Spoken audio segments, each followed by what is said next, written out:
तेल नहीं, टैंक नहीं, अब भारत रूस को देगा अपना सबसे कीमती खजाना। और इस एक फैसले ने अमेरिका और चीन दोनों की रातों की नींद उड़ा दी है। दुनिया सोच भी नहीं सकती थी कि जब रूस पूरी दुनिया से अलग थलग हो रहा होगा, जब अमेरिका उस पर नए नए प्रतिबंध ठोक रहा होगा, जब यूरोप यूक्रेन जंग की वजह से उससे रिश्ते तोड़ रहा होगा, तब भारत चुपचाप एक ऐसी चाल चल देगा जो पूरे ग्लोबल गेम को पलट देगी दोस्तों।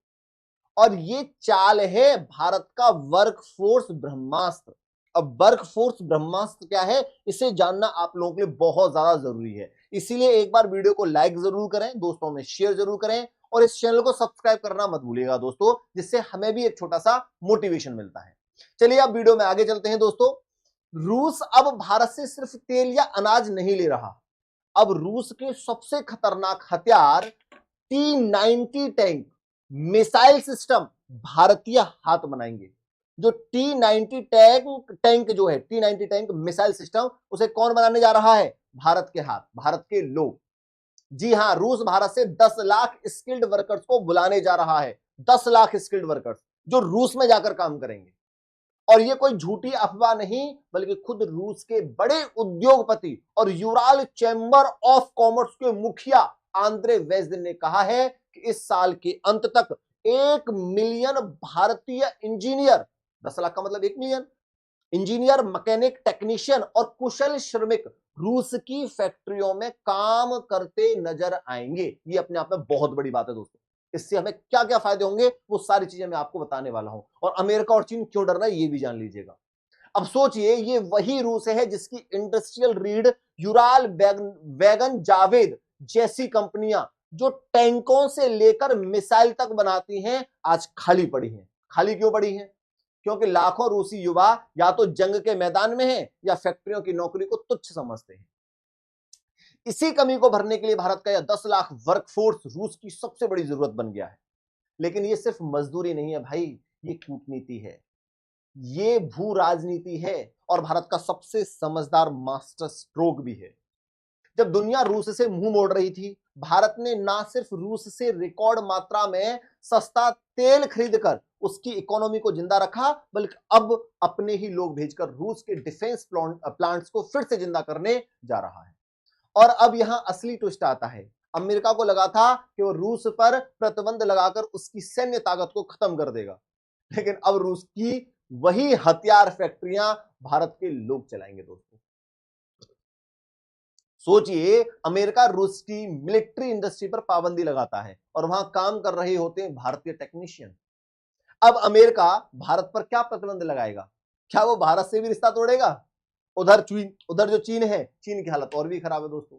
चीन को यकीन था कि रूस अब उसके सस्ते मजदूरों और फैक्ट्रियों पर निर्भर हो जाएगा। चीन सोच रहा था कि रूस उसका जूनियर पार्टनर बन जाएगा, लेकिन अब रूस ने सबसे संवेदनशील सैन्य सेक्टर में भारत के इंजीनियर को एंट्री दे दी। ये सिर्फ एक दोस्ती नहीं, एक भरोसे का हस्तांतरण है। एक सिग्नल है कि रूस को अब असली पार्टनर कौन नजर आ रहा है। और भाई, इस पूरी डील में भारत का फायदा ही फायदा है। वो फायदा क्या है, जान लीजिएगा। सबसे पहला फायदा, टेक्नोलॉजी ट्रांसफर। जब भारत के वर्कर्स रूस के डिफेंस प्लांट्स में काम करेंगे, तो वो सिर्फ स्क्रू नहीं कसेंगे, बल्कि रूसी हथियारों की टेक्नोलॉजी, उनके डिजाइन्स, उनके सिस्टम को सीधी अपनी आंखों से देखेंगे, हाथों से समझेंगे। ये वो ज्ञान है जो अरबों डॉलर खर्च करके भी नहीं मिलता है। और जब यही लोग भारत वापस लौटेंगे या अपना अनुभव डीआरडीओ जैसे संस्थानों से शेयर करेंगे, तो हम अपने हथियार खुद बनाएंगे और बेहतर बनाएंगे। दूसरा सबसे बड़ा फायदा क्या है दोस्तों? भारत की सिविलियन डिप्लोमेसी। ये क्या है? भारत ने ना तो अपनी सेना भेजी, ना कोई फौजी हस्तक्षेप किया, लेकिन अब जब रूस के रक्षा सिस्टम को भारत के लोग चलाएंगे, तो रूस की नीतियों पर भारत का सीधा असर होगा, बिना एक भी गोली चलाए।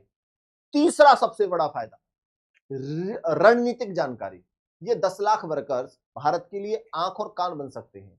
रूस के अंदर से असली हालात, उसकी अर्थव्यवस्था, उसकी सैन्य उत्पादन क्षमता की सटीक जानकारी भारत को दे सकते हैं। मतलब भारत अब एक ऐसे मोर्चे पर सक्रिय हो चुका है जो अमेरिका और चीन दोनों के लिए अलार्म बेल बन गया है।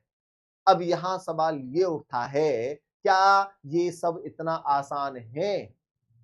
क्या 10 लाख भारतीय रूस भेजना कोई मामूली बात है? क्या इनकी सुरक्षा की गारंटी है? क्या अमेरिका इस पर चुप बैठेगा? बिल्कुल नहीं भाई, बिल्कुल नहीं, ऐसा हो ही नहीं सकता है। रिस्क है, बहुत बड़ा रिस्क है, चुनौती है, लेकिन ये एक ऐसा रणनीतिक निवेश है जो आने वाले दशकों तक भारत को सुपर पावर बनाने की नींव डालता है। भारत अब सिर्फ बोलता नहीं, भारत अब दुनिया के गेम को रचना भी जानता है और पलटना भी। आज हम फार्मा, आईटी स्पेस में विश्व गुरु बन चुके हैं।